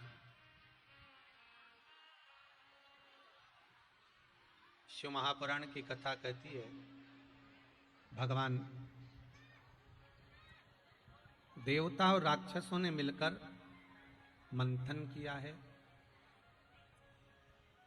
और उस मंथन में सबसे पहले जो प्रकट हुआ है वो गौ माता प्रकट हुई है, और उस गौ माता के प्रागट्य के बाद जो प्रकट हुआ है वो विष प्रकट हुआ। उस प्रागट्य के बाद में जो प्रकटा है वो विष प्रकट है। विष। महाराज कुछ कहना है, बोलिए।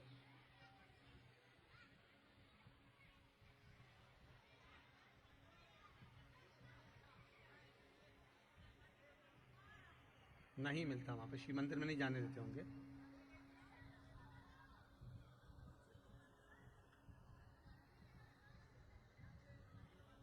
फिर घर के शिवलिंग पर पूजन करें।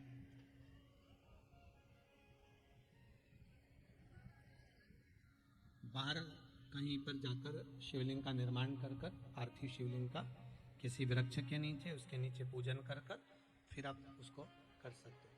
श्री शिवाय नमस्ते।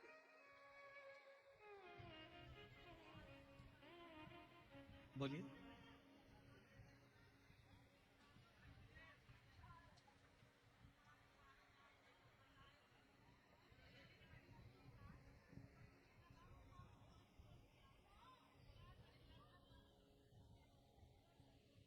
वो पहन सकते हैं, उस रुद्राक्ष को पहन सकते हो, रख सकते हो, कोई दिक्कत नहीं उसको। श्री शिवाय नमस्ते। महाराज शिव महापुराण की कथा कह रही है, भाव शंकर की कथा कर, विष प्रकट हुआ, अमृत बाद में प्रगटाए, पहले विष प्रगटा।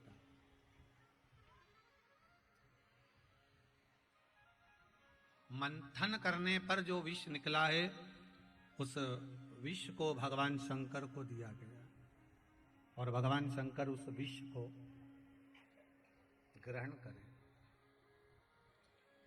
स्वयं आद्य शक्ति मां जगत जननी जगदम्बा माता पार्वती भी निवेदन करी है भोले बाबा से, हे भोलेनाथ, हे शंभु, हे त्रिकालदर्शी, हे कैलाशी, हे अविनाशी, हे मेरे ओ गर्दानी, कृपालु दयालु शिव, आप अगर विष पियोगे तो ये श्रेष्ठता कहां है?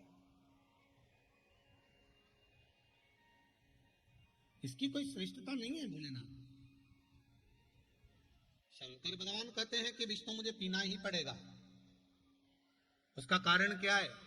देवाधिदेव महादेव ने कहा विष पीने का कारण केवल एक है, इस संसार की रक्षा के लिए, सर्व जगत के हित के लिए इस विष को मुझे पीना ही पड़ेगा। अमृत देवताओं के लिए है विष मेरे। पहले भी कहा, कथा में आज फिर कहते हैं, ध्यान रखिएगा इस बात का कि घर का जो बड़ा होता है, घर का जो बुजुर्ग होता है, घर का जो वयो होता है, घर का जो बड़ा होता है, उसको विष बहुत पीना पड़ता। घर के बड़े को, घर के बुजुर्ग को, घर के वयो को विष पीना ही पड़ेगा। अमृत तो छोटों के लिए, अमृत तो साधारण के लिए। फिर कहेंगे अकाल मृत्यु वो मरे, जो काम करे चंडाल का, काल उसका क्या बिगाड़े, जो भक्त हो महाकाल का। जो शिव का उपासक है उसका बाल बांका नहीं होता, चाहे लोग विष का कटोरा क्यों ना रख दे। हाँ, घात आती है, दुख आता है, तकलीफ आती है, जन्म मरण परण तो मेरे भगवान के हाथ में, मृत्यु तो आएगी। अगर हम भी कह दें कि आप नहीं मरोगे तो ये हो नहीं सकता। स्वयं हम हो, आप हो, जो आया है उसको एक ना एक दिन जाना है। बस समय की गणना नहीं है, कोई आगे कोई पीछे जाएगा। पर जितना समय मेरे देव अधिदेव महादेव ने दिया है, उस समय में आप भगवान की भक्ति में लग जाओ, स्मरण में लग जाओ, उसकी चाकरी में लग जाओ, तो ये जीवन का सबसे बड़ा सुख है। उसके बाद में तो फिर वो जाने और उसका काम जाने। विष मिला, पिया। घर की ठंडी रोटी कोई नहीं खाता है, उस ठंडी रोटी को घर के बुजुर्ग को ही खाना पड़ता है। जो घर में बूढ़ी अम्मा होती है, माँ होती है, वही देखती है रसोई घर में रोटी ज्यादा बच गई है, बहू से कहूंगी कि रोटी फेंकना मती, लड़ाई होगी। तो जैसे ही बहू ने सब्जी दी, भाजी दी, भुजिया दिया, वैसे ही घर की बूढ़ी माँ कह देती है ठंडी रोटी ला कर देते, मेरे को दाल के साथ अच्छी लगती है, मुझे भाजी के साथ अच्छी लगती है, लाओ जरा ठंडी रोटी ला दो।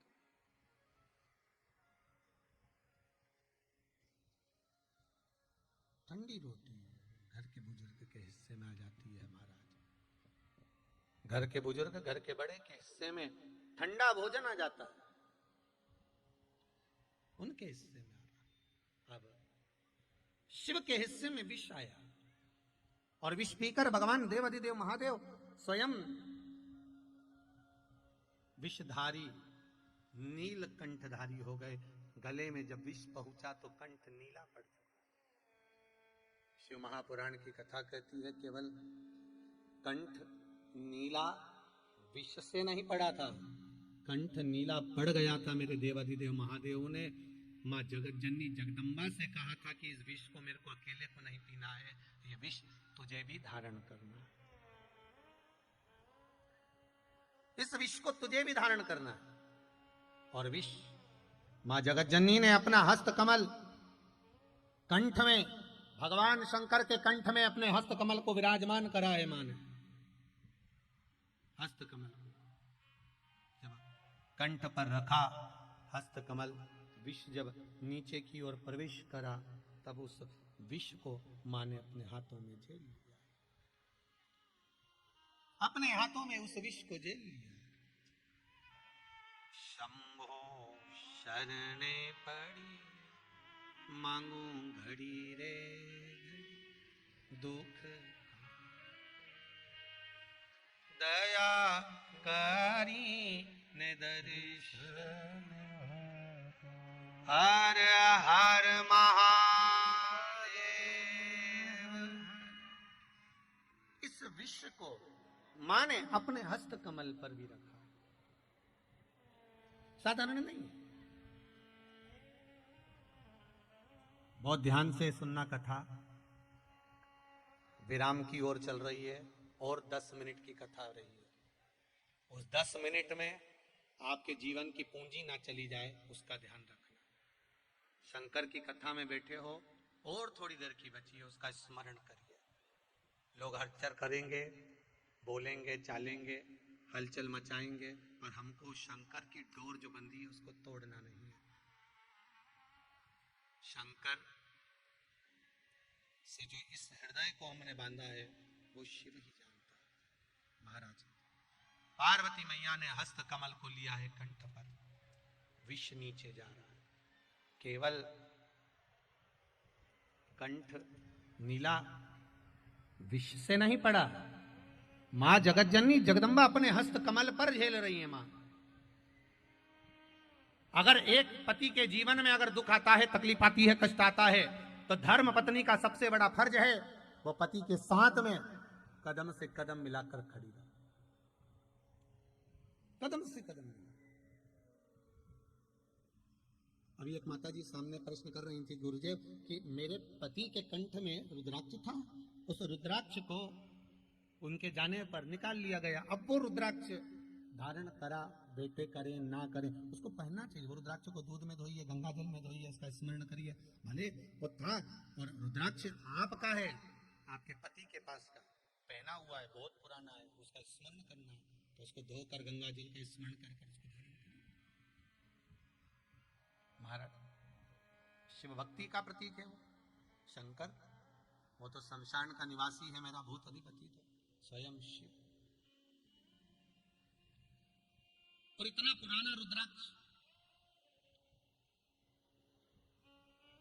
जब पिता की वसीयत, पिता की दौलत हम प्रयोग में ले सकते हैं,